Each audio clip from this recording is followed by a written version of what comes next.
Hi, we're entering into the last phase. There's myself and Elaine to go. So I'm here now to talk to you from a lived experience perspective of being hepatitis C positive in the Loddon Mallee region. And where to start? Okay, so in my early 20s, I had coexisting mental health issues, substance use disorder. I was also a victim survivor of child abuse and sexual assault. And, you know, at-risk taking behaviours was part of my landscape and my lived experience. So I was an IV drug user in my early 20s, and 30 years or 20 years later was when that reflection was that was actually my exposure, and when I most likely became positive with Hep C. So I didn't find out I was, well, when I first found out it was through perinatal, so it was very interesting to hear that perspective. So pregnancy in my 30s, blood tests were done and I was identified as non-A, non-B, and I was also told that I had Hep B immunity. At that time, the specialists that I had in that landscape said that there was no cure for it, that it was a viral infection, that I would get liver cancer and I would be dead at the age of 40. So I was also told that I was contagious, and the inference being that I took at that time was, you know, he knew that history, and was looking at me as an IV drug user and not beyond that. So I spent another 15 years living positive, and living with hypervigilance around that. At that time when I was told I was contagious, it was also that I had the ability to kill other people, that my contaminated blood would kill someone else, and that was my responsibility. So that led to this really active hypervigilance, you know, a cut, fear for my children, transmission during my pregnancy. Yeah, it was quite horrendous. Even menstruating, you know, that was a horrid experience, to be a woman and not be able to connect with that aspect of myself, because I was in fear of contaminated blood. So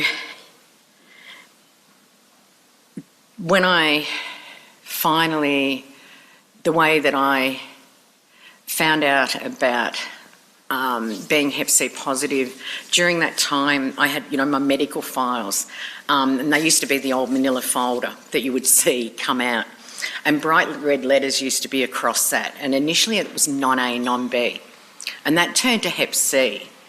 So no one ever engaged in a conversation with me about what that meant, but I sort of sat with all that stigma, guilt, fear about what that actually meant. And I think that would have been my lived experience for a lot longer had my son not come out as being same-sex attracted.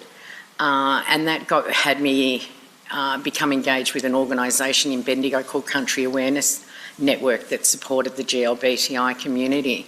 But they were also funded for bloodborne viruses, STIs. So that age of 30 when I had my son, he was about 14, so another 14, 15 years, and that's that space of no supports, the isolation.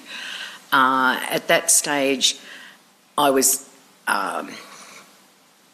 conversing, or actually I had a needle stick injury, and that ended up with a conversation and going to an S100 provider with prophylaxis treatment at that stage. So was able to talk to CAN, and CAN were collaborating with what was then Hepatitis Victoria. So they had the current information for me to be able to engage with, and it was Regina Clark at the time, so the S100 provider, and have meaningful conversations and testing done for what that actually meant. So I was a genotype 1, and at that time treatment options were in their infancy. and my genotype being one meant that the efficacy of treatment was greatly reduced. So when I first started monitoring what treatment options were, there was like a 40% cure rate for my genotype after 12 months of treatment, and someone else likened it to being on chemotherapy, and it was. I see Louise nodding there. So with monitoring biopsies and making an informed decision with workers at Country Awareness Network, I started treatment at 49 and cleared the virus at 50. So 30 years of living positive, 30 years of an opportunity when we look at that intersectional lens, and what we're here for today. It's that ability that there was so many opportunities for a conversation to take place with me. What does that AB mean? What does that C mean? What does it mean for you? What are you doing? It was, and quite a great experience. You know, the triple therapy at that stage with having bipolar, the mental health concerns, and suicide being one of the risk factors. I think for me personally, it was terrific. So Bendigo Health monitored that with a psychiatrist that you saw as part of your treatment plan. But I would argue that as someone living with mental, bipolar, I already had a great lot of resilience to be able to manage the changes of depression and what happened in that treatment. For me, the biggest impact that living positive had on me was my emotional health and wellness. And that came from stigma and isolation and experiences of discrimination. So I was involved with family law court processes with my husband, and in the court system, in a court hearing, one of the affidavits that I responded to from my ex was, the children are sleeping in, my partner's bed. She's Hep C positive. This needs to stop. They're at risk. So ignorance, but, recorded and this information about me. There was a situation living in Wedderburn, so small country town that I mentioned, 1,300 odd people at that time, disclosing my Hep C status to a person I was in a relationship with. That relationship ended. Person went into another relationship, disclosed my Hep C status to that person, and the town got hold of it. It was rampant. And that was people stepping to the side of me as I walked down the street. I worked part-time in a milk bar in Wedderburn, food handling, people refusing to come into the shop to purchase food. And the other one was just, I suppose, the difference in coming from small communities was accessing dental treatment in Boort. And whilst accessing the treatment, and I'd always disclosed my Hep C status. So, they had universal procedures, in place, but the receptionist was also who cleaned up equipment, and she got a needle stick injury.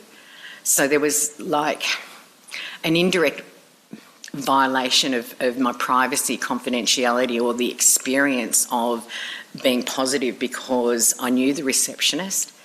The receptionist knew it was me, and we ended up having to, I suppose, cross over to where I really needed to know that this person accessed prophylaxis and cleared the virus, because I sort of carried this weight of, wow, what could happen? And the other side of internalising the language, and I didn't realise how much of my own self-talk and how I define my identity with being so long untreated didn't occur to me until, and it was Louise that got me one time to talk to a group of workers that were working with people at risk or living with viral hepatitis. And I agreed to do the talk, but as it came closer and I did the presentation, I became really anxious about it and concerned. And it was like, I'm coming out, in the community in Bendigo, a small community, and outing myself as someone, and, who was Hep C positive. And yet at that stage I was negative. So it was this, I really had to process my internal dialogue and what had happened. And it was, the words like, contagious, death, hurting others, being unworthy. And I can remember conversations even as treatment options come up and the cost associated with treatment, and sharing that around people that I had confidence in, in my immediate family. And they were like, that treatment's $120,000 and you're going to get it under public health. And it was, and they knew I was an ex-user. And it was just that inference, like, you're a junkie, Mandy. You don't deserve this. You don't deserve to let go and become the person. So I didn't die at 40. And I believe I've flourished. I believe that there is so much more hope, and I see it sitting before me amongst yourselves and the collaborative efforts that we can make to make those changes. I think an intersectional lens, when it's been used as the forum's mission catch phase, for me, I turn that into a one-door policy. So it's reaching out and saying, if we are working with people at risk, then let's have those conversations, let's overcome barriers to accessing treatment, and move forward. It's exciting times. It is a preventable disease, B, C, we're there. And yes, we can move into that space. And lastly, was the conversations today. I'd never been privy of having education around Hep B, and I was really interested to know that even with my privileges and association with organisations, that are with bloodborne virus funding and understanding, I think I'm back to being not a lived experience speaker, but a living experience speaker, because I have absolutely no idea what my Hep B status is. So, that engagement of, I don't know whether that was because, like, being Hep C positive was how it was triaged, and we're going to focus on this. But yeah, that conversation didn't happen. So I just put that out there, that in the way that we engage with people needs to improve, and our ability to explain processes and options. So thank you everyone for listening. Any questions?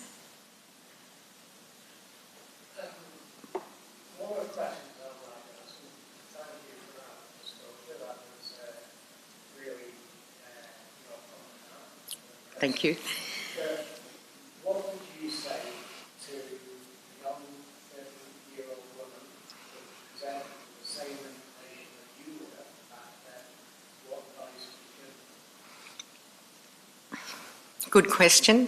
And thank you, Simon, because part of the other hat that I wear is now being a peer worker or lived experience worker in the dual diagnosis unit. So a very relevant question, someone sharing that conversation. And I did have it in mind to sort of process or had an opportunity to think about it. And I think that that's part of, so if it was one of the residents, one of my peers sharing that information and me going, wow, or sharing that they might be Hep B positive or Hep C positive, I haven't engaged at that level.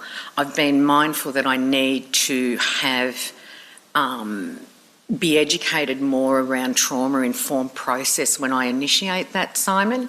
So I think that that's something that Liverwell could certainly, I'm hoping in that space, guide me into what's appropriate. And obviously, you as my manager, our unit's objectives, and the scope of what my practice is would guide that.